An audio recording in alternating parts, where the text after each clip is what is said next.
Welcome to the Honest Hour. I'm your host, Luis Acevedo, and I am also the founder of MOT Media and the co host of MOT Today, which airs every Sunday at 12 p.m. Eastern Standard Time.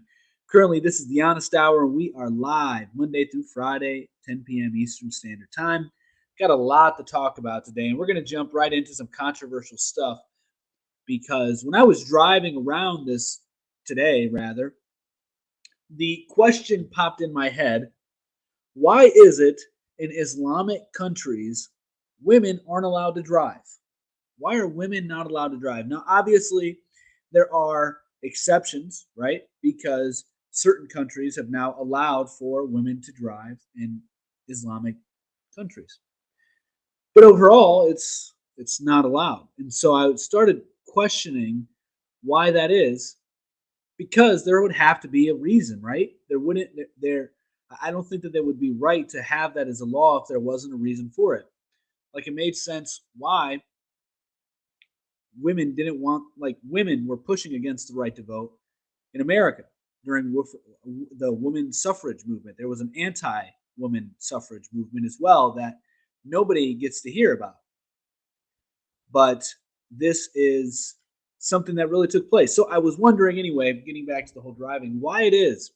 And so I had to do a little bit of research because I didn't just want to speculate and draw my own conclusions without data, right? That's something my father, it's one of the beautiful things my father has instilled in me, was make your decisions based on data. Make sure that you have all the facts, you have all the data to lead you in the right direction, because it will help you make better decisions. So, listening to that advice, I Googled who gets into more accidents, women or men. And lo and behold, it is really difficult to find the truth when you just do a quick Google search. The reason is they give you a manipulated statistic to begin with. So they will say that, hey, women are far better, far safer drivers than a man. And their reasoning is men have more fatal crashes than women. About 6.1 million fatal crashes a year, and about 4 million fatal crashes a year come from women, 6.1 come from men. But similar to the pay wage gap, they're only giving you half, not even half, they're giving you a quarter of what should be needed in order to come to the right conclusion, right? Because with the pay wage gap, it's like, well, you're not factoring in who works full time, who works part time, who has degrees, who doesn't have degrees. It's just a lump of all men and women. And so obviously it's going to be skewed, as was this statistic, because before I even looked it up, I knew that men would have more fatalities in car accidents. That was obvious because men are more of the risk takers. We're more aggressive. We're more competitive. We're more liable to do stupid things because of the testosterone in our bodies, right? To be more aggressive, especially on the road. But when I changed up the wording in my Google search to, do women have more minor accidents, car accidents, that is, this is the result that I found. And I will read it to you. This is from a study done at the University of Michigan. And for those that are watching on YouTube, Twitter, and Twitch, you guys can see the screen that I'm sharing. Everybody else, I will read it for you. So, right here, it says, it's official.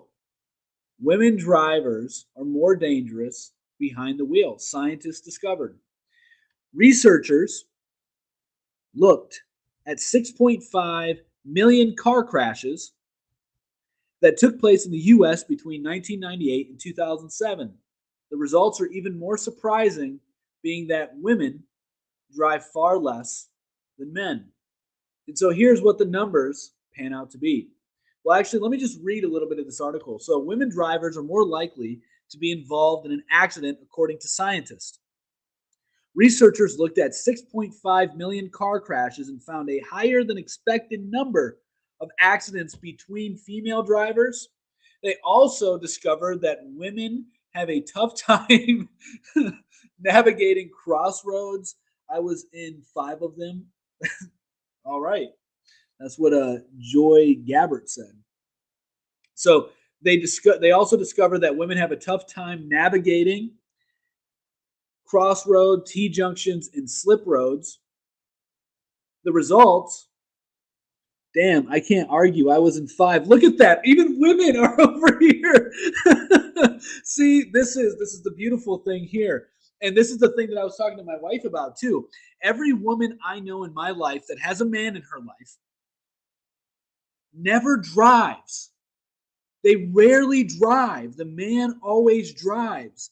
And you can look, there's videos everywhere where you have a man and a woman together. If they're a couple, the women will always say the men are the better drivers. And so, getting back to this, it says that the results are even more surprising that men spend more time on the road. On average, men spend 60% more time than women on the road. Yet, roughly, I think it was like roughly 68% of accidents on the road are caused by women. That's what this study had shown at the University of Michigan. So I thought that was rather interesting. And that is why a lot of Islamic countries do not want women driving because their roads are safer. I will never admit that. LOL. Joanna underscore K said. Right. I mean, hey, hey, I'm not judging here. Just, so maybe, apparently, men get more practice. Apparently. But it is true that men typically die more often they have more fatal car crashes. The other thing that was rather fascinating is that women die more often or suffer more serious injuries in car crashes than men. We have another comment here. It says, nothing new. It has been an agenda to gentrify and belittle men. Wonder who sponsors these policies. 100%. I agree with that 110%. Because when you first look into this, I encourage everybody to do a Google search to see who's the safer driver, men or women. I guarantee you that the first few articles you will find will be stating that women are safer drivers because men cause more fatal accidents. But then, if you word it differently by stating who has more minor car accidents, you will then find the study from the University of Michigan showing that roughly 68% of car accidents were caused by women during that study, which was conducted for probably like 20 years. That women are actually more dangerous on the road. They're more likely to cause accidents. They handle driving a lot worse than men. I know personally, nobody's belittling men here. Yeah, nobody's belittling men here. This is a good crowd we got going tonight. I like it. I like it a lot. No trolls in here. That's awesome. So nobody's belittling men here, but in society in large, which is what he's referring to, is 100% true. I mean, you have this notion, or you have this stigma or the stereotype that's being created in TV shows and movies that the woman can do anything the man can do and better while doing what she does best. But the man can only do what he does kind of well until the woman really tries. And then if the man tries to do what the woman does, he fails completely. That is what we see in every TV show, every movie today, because there is an agenda to make men feminine. And there's a lot that goes behind that, but that's a whole nother conversation in and of itself. I just thought it would be really interesting to start off the show with this particular topic. So maybe the Muslims are onto something, guys. Maybe our roads would be safer if we revoked all female driver's license. My wife just looked at me smiling when I said that because she agrees. She gets it. She knows she shouldn't be driving. I mean, she should be wearing a hijab right now.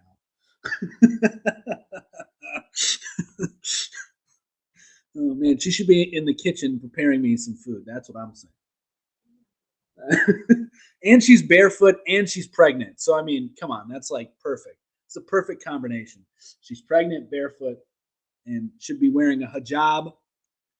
going to the DMV, revoking her driver's license, giving up her right to vote, and then making me a sandwich.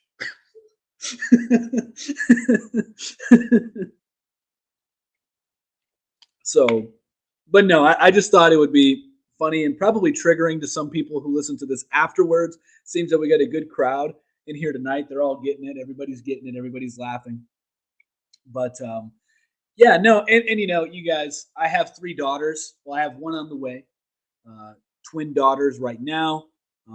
So I am a big supporter of women, and I think talking like this is actually more beneficial to women than saying that they can do everything a man can do and better, because then you're just negating all the beautiful female qualities. 100%.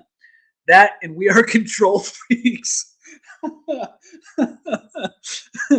Oh man, yeah, in some ways, yeah, for sure. But like as far as like your poor vehicles, lol. That's what one of the women said on TikTok Live. Right, right. Well, I guess I'm just gonna have to drive a lot. So I forgot what I was going to say after that, but oh, the whole control freak thing. I think it's important to for the man to make sure that the woman is in a safe environment, financially, um, security wise, health wise, all that stuff. So that way the woman can create a beautiful home and control the kids. I think that it's very good for women to be the ones pretty much, leading the children, because I feel like that's more their role. Like I mean, obviously, as the man of the household, the head of the household, you're leading everybody, but women are better suited to lead children, to take care of children than men are. It's just we're built differently on a biochemical level and just on physiology, pure physiology alone. And women are just better suited for it. I know that my daughters would much prefer to lay down for a nap with my wife than me. That isn't to say that my daughters don't nap with me sometimes and they don't get excited to see me when I come home, run up to give me a hug or anything like that. But they definitely want their mother's attention more than mine. That's because women are more nurturing. Like everybody knows when you're sick, especially men. When you're younger, you want your mom to come and nurture you and take care of you. But when you're older and you have a wife or a good girlfriend, you want your wife or your girlfriend to take care of you. You want to be, taken care of by a woman, not a man.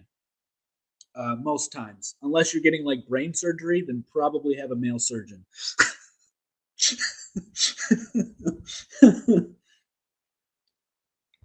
Anyway, so now we're going to get into some more political things here. Get into more of the meat of the show. So this is something that I actually did a TikTok on Saturday, I believe, or Sunday, Saturday or Sunday, and it's regarding the Top Gun movie, the new Top Gun movie that was just made, Top Gun Maverick. Everybody appears to be loving it. It has raving reviews, and everybody's digging it. And people are saying, "Oh, there was a lack of a political agenda in there. It was just a good classic action movie. Tom Cruise was badass, etc., etc." And people are loving it. So they're loving it so much that Top Gun has inspired patriotic fervor as search trends to become fighter pilots soar.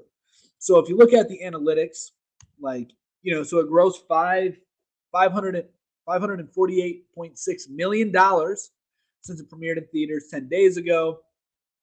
It shattered the previous records. But then if you look at this chart here, which you guys on TikTok unfortunately can't see, there's just a huge soar in people searching how to become a fighter pilot, like a huge score. Like I'm not sure that they actually have the number here. It doesn't look like they have the number. But then they were also setting up recruiter stations at the movie theaters to try and get some of those young men who were inspired after watching this movie, this strong action movie with strong men, male characters. We actually just watched the original Top Gun a few days ago. It was okay. I don't really get why it's considered a classic. I thought it was good, but it wasn't anything where I would be like, everybody has to watch it. It's a great movie. I thought it was okay. But anyway, I can see why people, especially men, really like the movie. There was a lot of male camaraderie, there was mission, there was purpose, there was drive. Totally get why men enjoy the movie, and especially why men enjoy the movie now. And I can totally see from watching the first one how men were inspired to join the military, or why the military were having recruiter tables at the movie theaters. And they did the same thing back in the 80s when the original movie came out, when the first one came out. Now, the reason that I'm bringing this up isn't to say, yeah, we have a good action movie and men are inspired to join the military. The reason I bring this up actually is to expose what is called the military entertainment complex, which most people are unaware of. I've mentioned it a few times on this show, but a lot of people are completely oblivious to the fact that the State Department has a liaison with Hollywood. So they have somebody which they coordinate these military movies with and other movies as well. They get the approval from, the government in order to do these movies, to make sure that they're being portrayed accurately.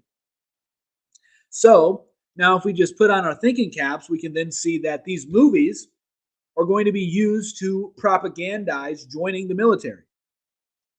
And this is what is taking place with Top Gun. So Top Gun may look like an innocent movie, but I think that it is a big push to get a lot of young men that are looking for purpose in their life in a time of purpose, meaningless, right? There's just this massive nihilistic philosophy that's permeating our society.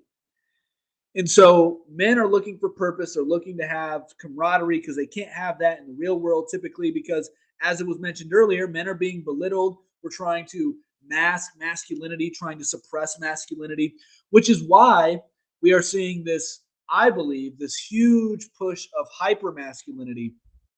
And some people even speculate that the autism is a natural thing that's occurring because of the mass feminization, because autism is just hyper masculinity. I don't know if I necessarily agree with that. I don't see anything that would really back it up other than anecdotal evidence from pure observations in the real world, which is essentially what you would need in order to build up a study anyway. You would start to need to do those things and other things as well. But anyway, so that's one theory that I thought was interesting, and nobody's bringing that up, that autism could be a natural result due to the mass feminization of the West. Everybody should know that the political system, the legal system, the financial system is female centric, is fem centric. It's very obvious that it is. And this is why a lot of men in the West are afraid to get married, because they think that their woman's going to take everything from them and just leave them. They have no legal repercussions. The legal system's going to favor the woman 9 times out of 10, which is more than often the case. But I do feel that men are also guilty of creating this environment, because men also wanted to be extremely promiscuous. They encouraged women to get birth control. They encouraged women to become more masculine in order to have relationships with them with no repercussions, although there are repercussions, and we're facing those repercussions right now. So the reason why we're seeing this mass feminization has to do with the fact that men are giving up. They basically have given up and are weak. And a big reason they're weak has to do with the fact that they are eating garbage foods. I'm not, I can't really criticize too much. I do have a sweet tooth. I do have my weaknesses. But for the most part, I eat pretty much just eggs, drink raw eggs. I used to do that every morning, but I haven't been on that so much lately. But anyway, raw meats, I like to eat a lot of animal products, raw dairy, etc. But I do have a sweet tooth. I do have a sweet tooth. Soy is getting into my diet, unfortunately. And apparently estrogen is too, because beer has estrogen in it. I didn't know that. I learned that from Elliot Holz, who is a strength coach. I'm sure some of you may know him. If you don't know him, I would check him out. I've been following that guy on and off since I was in high school, back when I used to do powerlifting when I wanted to be a power lifter. Actually, a strong man. It was a strong man, not power lifter. I wanted to get into strongman competitions, and so he inspired me a lot, gave me a lot of good routines to do. Not that I had personal communications with him, but his YouTube channel. Anyway, he's more of a spiritual guy now, and he talks a lot about you know, how to be a strong man. He's a wealth of knowledge, I think. But anyway, the real issue that we have and why men are being drawn into the military when the military should not be something that men want to go into, especially the military that we currently are operating in the United States, because we are essentially doing what? We are essentially guarding poppy fields and are in banker wars. That's what it is. We're in banker wars. We're fighting for the elite. We're not really fighting to protect the Constitution. When's the last time the United States military has actually actively protect the Constitution? I bet you can't name one time, because if you say, oh, well, if you go back to the Afghan war, false. We're over there protecting poppy fields. Fact. What happened to those poppy fields? Well, they're used to manufacture opium. And then what happened? We had an opioid epidemic, right? So that's what we were using the military for. And now we're talking about using our retired veterans to arm schools. And the school system is a whole nother issue on its own. But now we want to militarize schools. And so a lot of the people I know in the military, I know a lot of people in the military because I went to a trade school when I first moved to Ohio. I got my degree in diesel and applied sciences when I went to the technical college, and there are a lot of veterans that attend those kind of schools because they're learning that trade already in the military and they're getting paid free college. So why not get certificates and learn more of the theoretical side of it after you've already received the practical knowledge? Anyway, a lot of them did not see warfare. Oh, excuse me. A lot of them were paper pushers. I know a couple who have seen warfare, and you can tell the military members who have seen action and who haven't. There's a different quality of person. There's just a different look in their eye.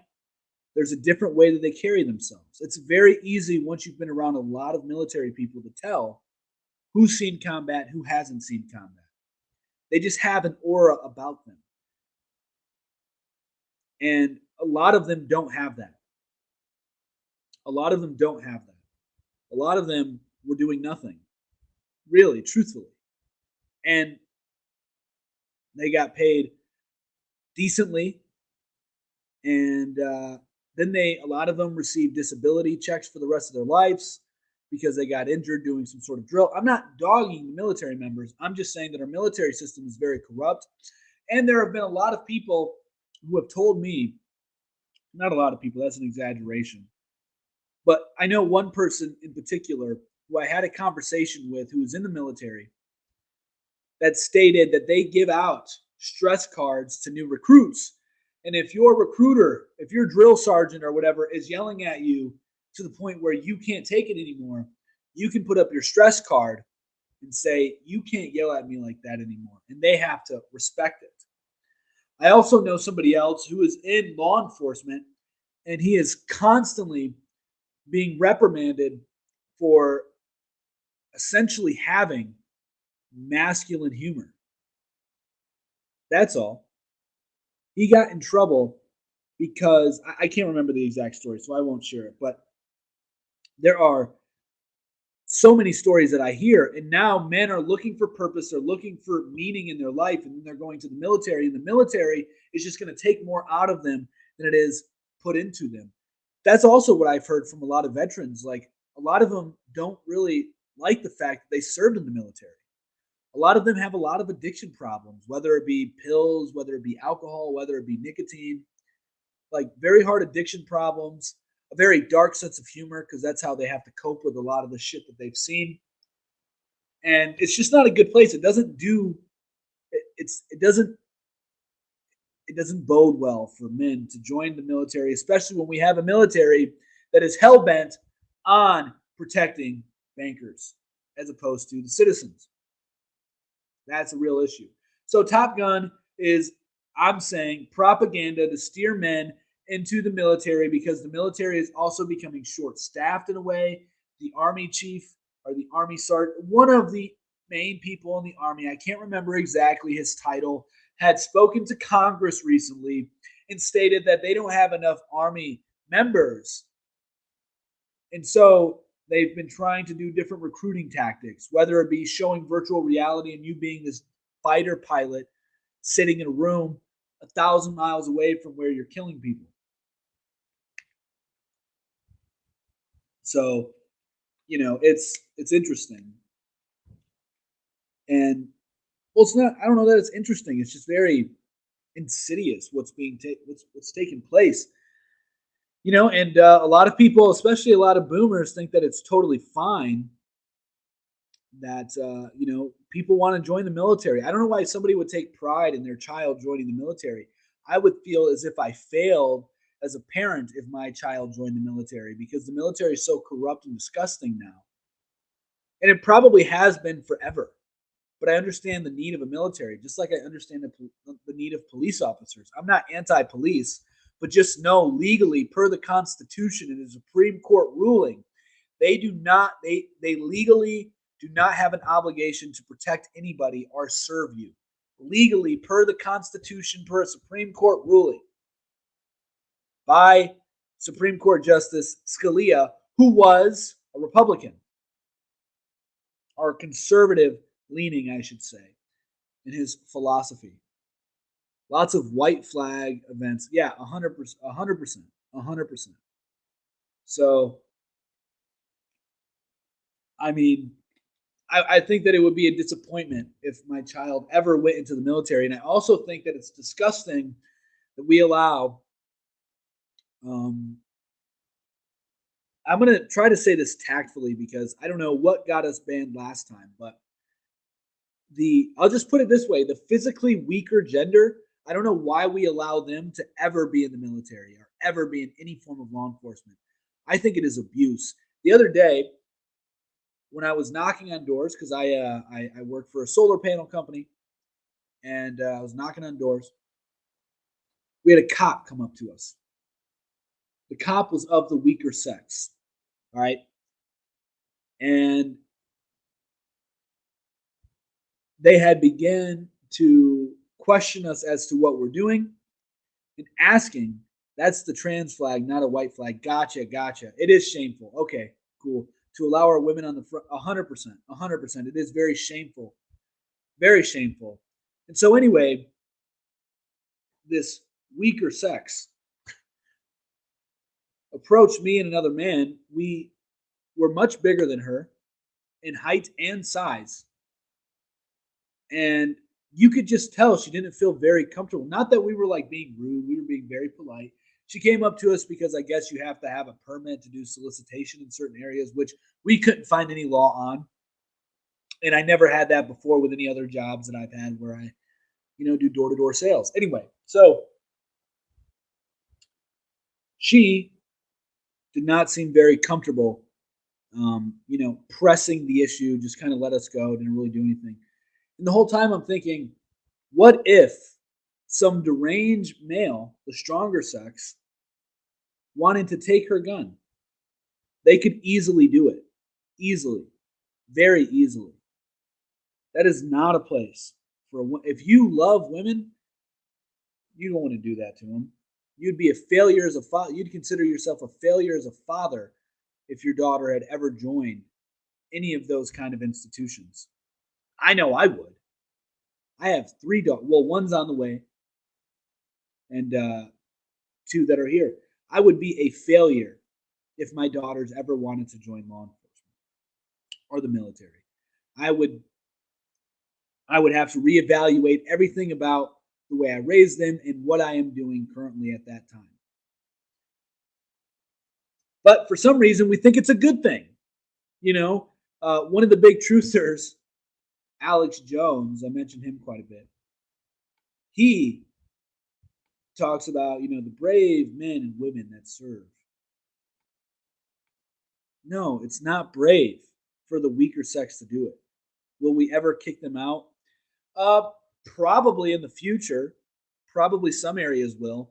I know once we build our castle and our kingdom, the Acevedo kingdom. Once we build that, no females will be allowed. No, obviously females will be allowed. We need to have females. They're awesome for a lot of reasons, but obviously no weaker sexes will be allowed to guard the gates and go out and explore and adventure for new land and conquest. Obviously, that'll be a big no-no. So once you see the Acevedo kingdom rising, just know what you're witnessing it right now. I just got to get a couple sons in there. But that's okay. We'll just keep trying. If I have like an army of daughters, that's totally cool too.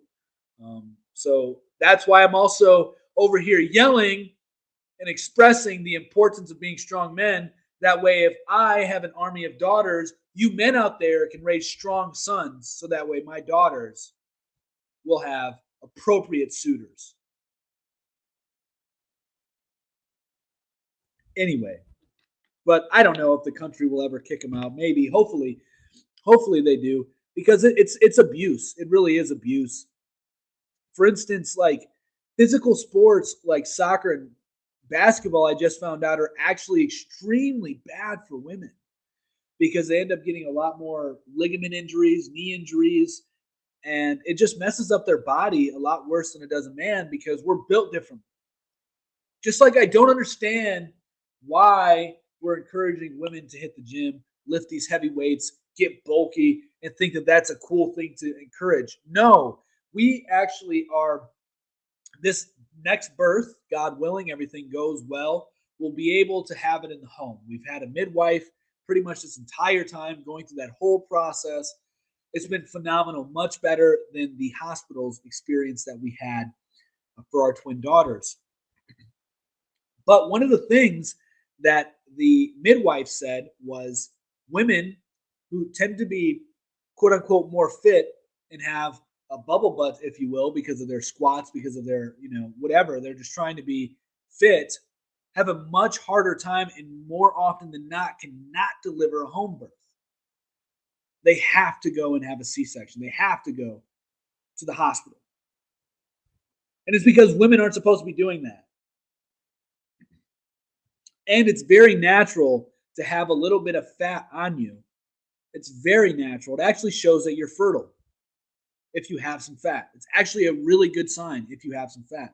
Interesting. Yeah, I know. I thought it was interesting too when she told us that it's the opposite. It's the women who have a thicker frame are more likely to have a successful birth. And, I just pick my women very well because the midwife said that my wife is the perfect shape to deliver home births. She is the ideal woman to birth naturally. So I just have a really good taste in women, apparently. And I'm really good at picking the right mates to pass on strong genetics to. I basically just said the same thing twice. Anyway, so that's that. I mean, we can keep talking about that a little bit if we want to, but yeah, so we have some other stuff to cover today that I really want to get to. So we were talking about will we kick them out? So we could actually transition this over pretty well. So that was a comment from YouTube, everybody viewing it on TikTok. Delac commented, will they ever be kicked out? And so this is a very good segue to show where we currently are in the country and where I think things are going. Yes, I have InfoWars up here because it's very hard to find some of these articles outside of InfoWar. InfoWar is a good place to go to find a lot of controversial news and things that are really suppressed by the mainstream media because they tend to grab like Zero Hedge. Zero Hedge, I visit Zero Hedge every day. I visit InfoWar every day. I visit VoxDay.net .net every day. There's a couple other ones that I visit. Breitbart. There's Information Liberation. I visit RT. And then occasionally I'll read Politico, The Hill. Not a big fan of Axios, but sometimes if they have a decent article, I'll read it. But anyway, this article right here is titled Polls Show Demographic Change Splits Nation. So Republican voters are growing more concerned about migration demographic impacts on their nation, according to YouGov poll. The poll also shows that a large slice of Democratic Party is eager for a high migration society in which whites are a minority. The poll asked, by the year 2050, a majority population will be made up of people who are Black, Asian, Hispanic, and other racial minorities, which is kind of ironic because would they be racial minority? And first off, Caucasian skin is the minority globally. Like fact. Globally, there are a lot more people of color than there are white people. Fact. So it's kind of ironic and misleading that they're saying racial minorities when actually they are the majority to begin with. Maybe not in America, but they are becoming that. So anyway, respondents were evenly split. 22% said the demographic change would be a very or a somewhat good thing, which is insane to me because that just means you want your culture to die. It's insane to me that 22% of the respondents on this particular poll want their culture to die. While 20% said a very or somewhat bad thing. The two parties were mirror images of each other, according to the May 16th through the 19th YouGov poll of 1,000 adults. 30% of people who voted for Joe Biden in 2020 said it would be a very good thing, and 14% said somewhat a good thing. And just 3% of Trump voters said it was a good thing. And I find it very interesting how in this Breitbart article, when they say Joe Biden, they just say voted for Joe Biden. But when they say Trump, they say President Donald Trump. Very interesting. Kind of a subtle hint at what the truth is, right? Anyway, President Donald Trump voters said it would be a very good thing, but 19% said it would be a very bad thing, and 21% said somewhat of a bad thing. I think the boomers would be the ones to not like that. Gen X says this a long time ago. That's what Poke in Texas. Sorry, I'm kind of blind, so I know I get like really up in, your guys' grill. But, my glasses, if you can see them, they're pretty thick. I've had horrible eyesight for a long time. My whole life I've worn glasses. So, yeah, that's why I have to, like, basically kiss my phone when I am looking at these comments. But anyway, I think boomers would be the ones to not like that. Gen X said this a long time ago. I think boomers are the ones that like it. Because boomers, like, we used to have this neighbor where we lived a while ago. And he told me that he had read this book about anti-racism or something. And basically saying that he wants to feel like immigration. Yeah, like immigration. I think that they want that. Boomers want it more. Gen X also wants it. I think Gen Z are the ones that are truly waking up to the narrative, and some millennials. Some boomers, obviously, I'm talking on a macro scale. I think Gen Z, more than you think, are against it than other generations. But this neighbor, he was a boomer.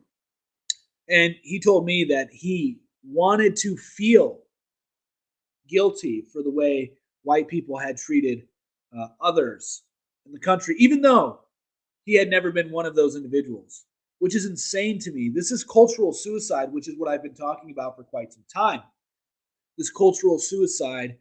I don't know if I can keep saying that on TikTok. I got to watch my mouth because TikTok is so touchy. It's so touchy. That's ridiculous. Yeah, 100%. And there's a lot of people who feel that way. There's a lot of boomers that feel that way. It's insane. It's insane, and I think it's also important to talk about racism really quick. in regards to what we're talking about here, because racism, race itself. So if we just look up race, my parents are boomers and the exact opposite. Well, that's good. They're sort of based on that. So let's look up the meaning of race, right?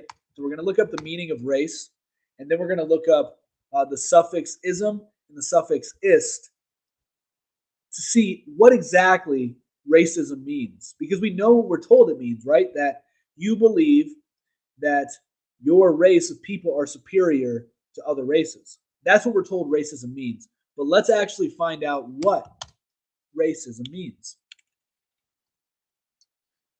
So right here, so the meaning of race. So first one. Oh, awesome. Thank you very much, Poke in Texas. I appreciate that very much. So let's see. Of course, they don't have anything about cultural, skin color, nationality, anything like that.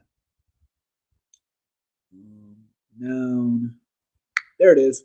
So right here, each of the major groupings into which humankind is considered in various theories or contexts to be divided on the basis of physical characteristics or shared ancestry or culture. So it's an ethnic group, is what race is, right? So that's what race is. Now let's look at the suffix. And the reason I'm doing this breakdown is because a lot of people like don't want to accept the fact, because there's comment sections where I explain what the meaning of racism is, and people literally don't know what the meaning of it is. So that's why I'm breaking this down, because I'm good with words. I like words. I've always been, there was these big poets back where I grew up. They were on America's Got Talent, and run nonprofit organizations. Anyone who disagrees, race. We have a comment here on YouTube. It says, "Racist equals anyone who disagrees with the Democrat narrative." 100%, 100%. But anyway, as I was saying, we had these poets. They were called Kinetic Effect. They still do a nonprofit organization. Well, one of them's passed away now. But anyway, they I worked with them on a lot of workshops, and they had a lot of talent, and they were like, "You're a wordsmith. You're really good with words." Anyway, I don't know. I just thought I'd share that with you guys, because this is what we're doing here. We're looking at words, because people don't understand words. They just understand rhetoric. They don't understand the dialectic. So rhetoric is speaking to the emotions. It's when you hear something like "Make America Great Again." That's good rhetoric. Dialectic is speaking in like logical facts. So as I was stating earlier about women statistically being the worst drivers, and then I went into a rhetorical comments on that, but it was mainly dialectic how I delivered it, focusing on the facts that 68%, roughly 68% of women cause all car crashes. So anyway, so ism. What is ism? Ism is a suffix in many English words originally derived from the ancient Greek suffix. I can't read that shit. It's crazy letters. Crazy letters. I object. In reaching English through the Latin ismus and the French isme. It means taking sides with or imitation of, and is often used to describe philosophies, theories, religions, social movements, artistic movements, and behaviors. So racism, by definition, is taking sides with one's race, saying that, hey, I like my race, and I like the culture we've created. I like the ancestry we have. I like the belief systems and the theories that we have and the movement that we're on. That's what racism is. So if you put them together, that's what it means. Now let's look at ist.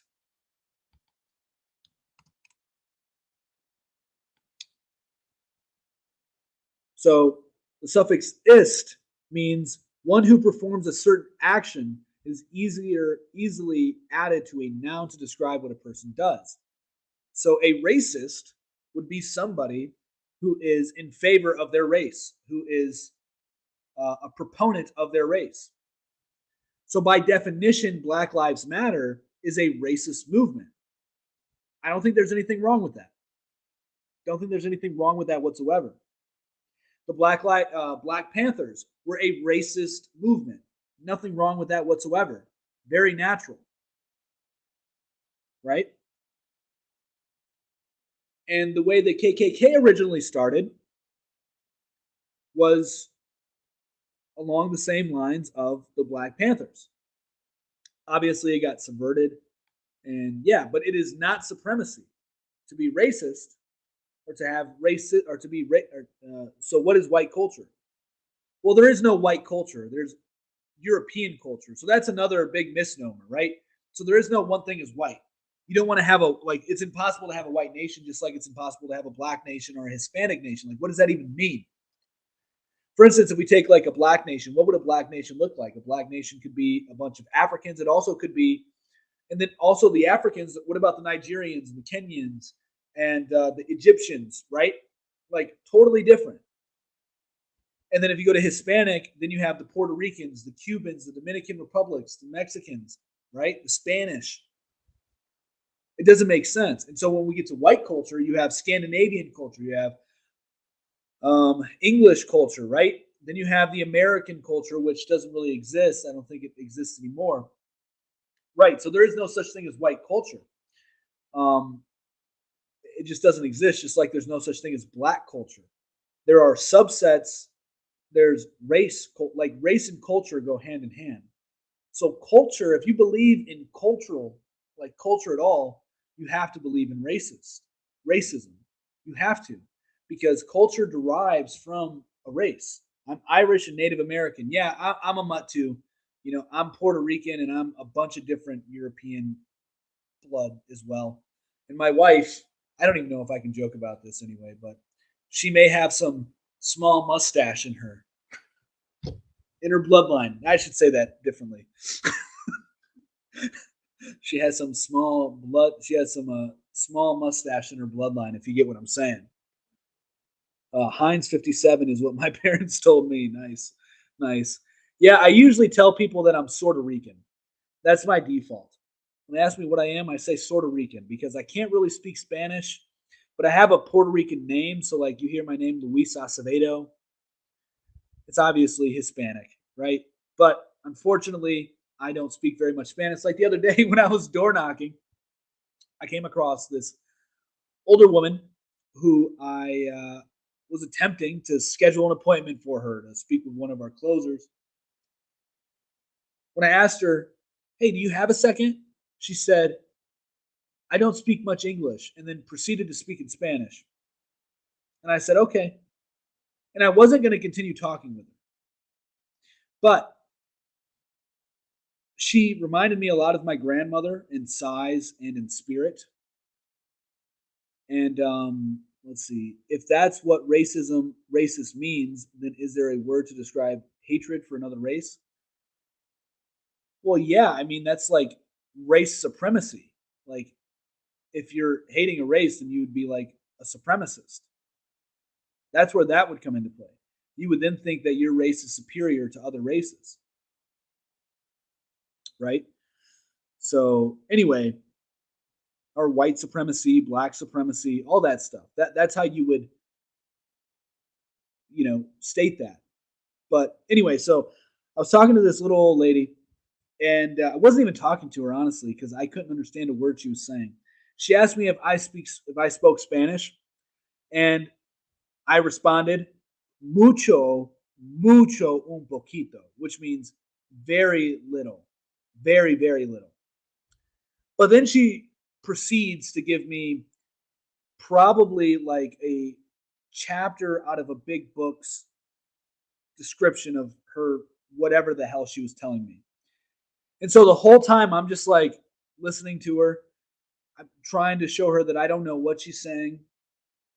And when she would stop and look at me after she would say something, I knew she was asking me a question.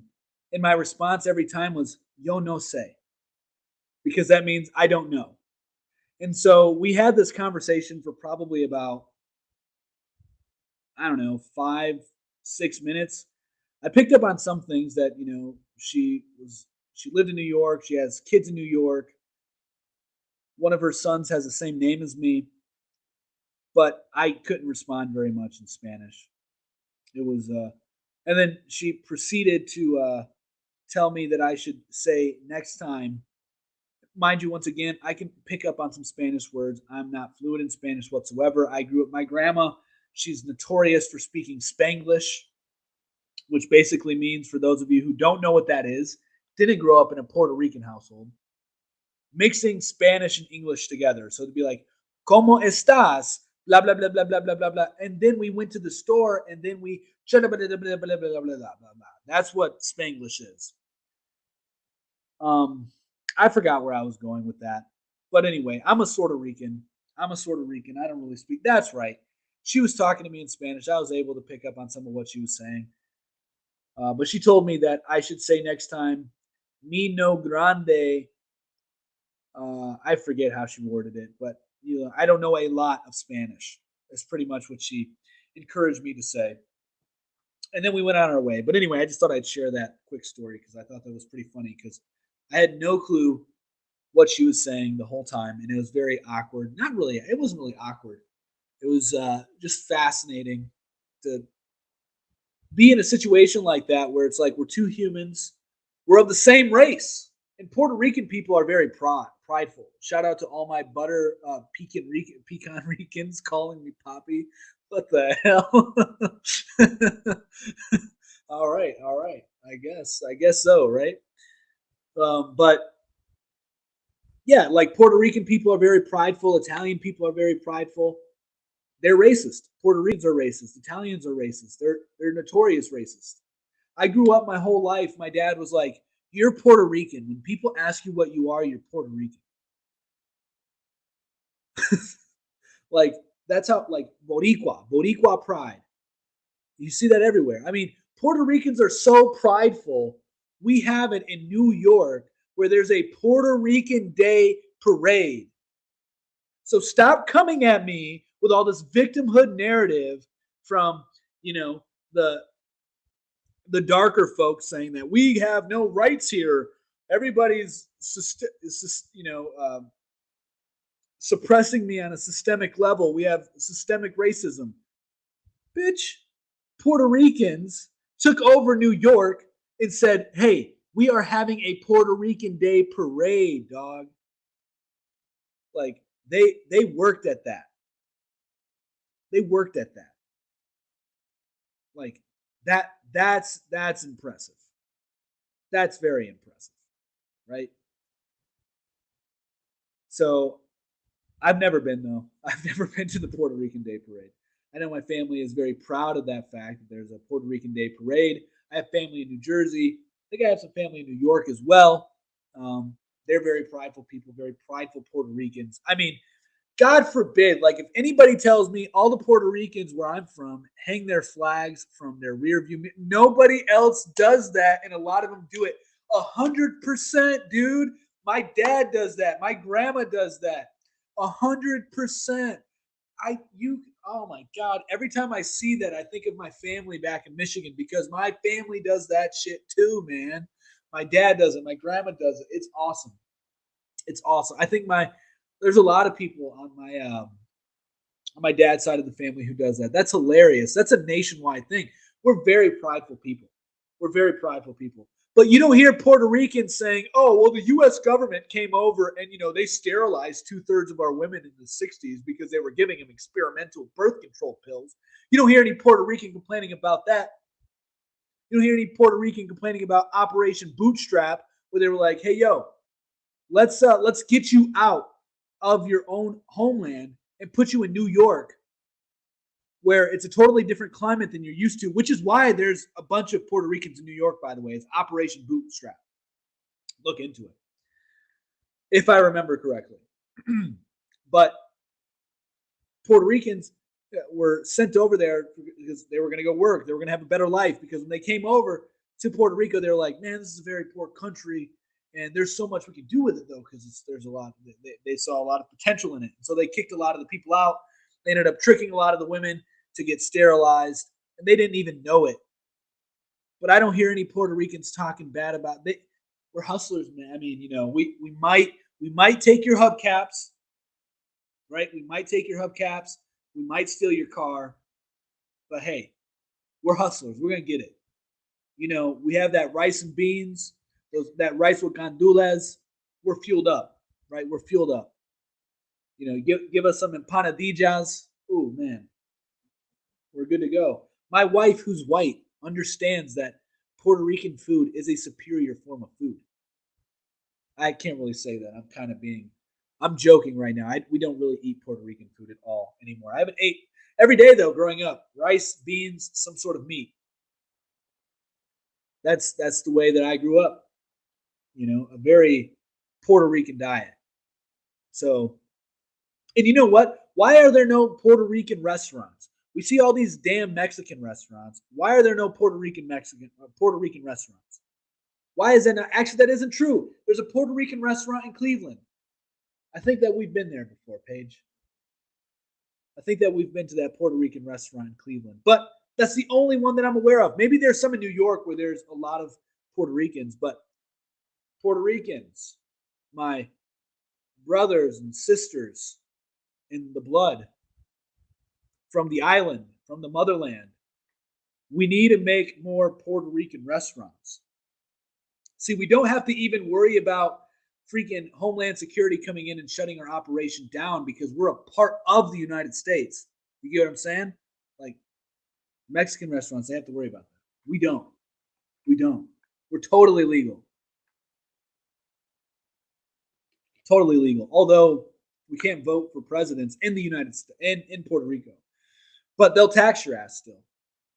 Anyway, but capital gains tax, I guess, is a lot less severe in Puerto Rico. Or maybe it's non-existent. There's a lot of wealthy crypto individuals who are moving over to Puerto Rico because of their tax code is much more favorable to those who bring in a lot of money via investments. So, yeah. I got to really get over to Puerto Rico. I have a lot of family in Puerto Rico. My family owns a farm in Puerto Rico, chickens, bulls, cows. Never been there, never seen it. But my dad told me about it. My grandma tells me about it. Apparently, it's pretty big. And the only thing, though, is I hear that, like, where my dad comes from, not the best place to go. Because, like, the cops wouldn't even go over there. So, me looking like a gringo, I definitely would not fit in going to the hoods where my dad grew up. So, my Puerto Rican ass. So, anyway, enough about Puerto Ricans. But see, like, that whole thing about Puerto Ricans, that was racist. That was racism. Ain't nothing wrong with it. Everybody is. If you're being honest with yourself, everybody is. There ain't nothing wrong with it. Now, I mean, that, you know what? There's a lot of other stuff that we can go into today, but I think that's a good. I think we had a good episode today. We covered a lot of stuff. I was going to talk a little bit about Matthew McConaughey giving a speech at the White House. I thought it was really funny because in the video, one of the clips, they had Matthew McConaughey, and then under his name, they had actor. I thought that was hilarious because is he giving a genuine speech or is he acting? Is he doing his job right now as in acting? Which I think was the reason why he did it. I think the reason why he did it, well, first off, let me give you a little bit of context.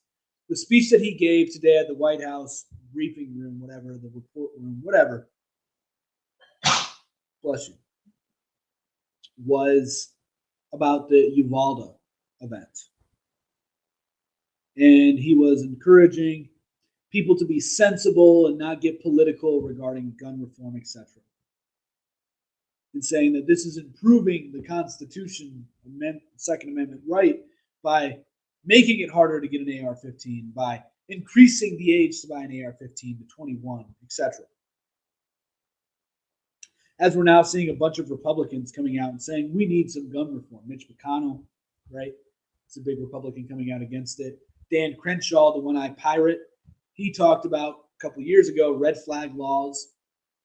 So basically, we just have this slow boil of Both parties trying to take our rights away. But anyway, Mitch McConnell was talking about this. He looked like a complete fool on the stage, by the way. And it was hard to tell like if he was being serious or not. But I think that the ultimate plan for him is to get into politics. I think that's his next move. I think that he was talking about running for governor in Texas. And I think that he may try to run for president if he runs for governor in Texas. Anyway, it's the other thing that they had in the video that I thought was really interesting. Let's see. Rhinos, controlled opposition, 100%, 100%, 100% controlled opposition. A lot of Republicans are. Conservatism at its core is a flawed ideology. I mean, they can't even conserve the girls' bathroom, right? Conservatives can't even conserve girls' bathrooms, and yet you think that they're going to be able to conserve your rights? Most people are unaware of this, but Richard Nixon was the one that started the EPA. Richard Nixon was the one that got us on. I used to think Richard Nixon was a cool president. I liked him a lot. I read his biography. I learned a lot about the man, and I thought he was a decent president. But that's because I was just getting out of my liberal brainwashing. Anyway, Richard Nixon created the EPA. He was all for the environment and this whole climate change narrative. So, there really is no difference between the two parties.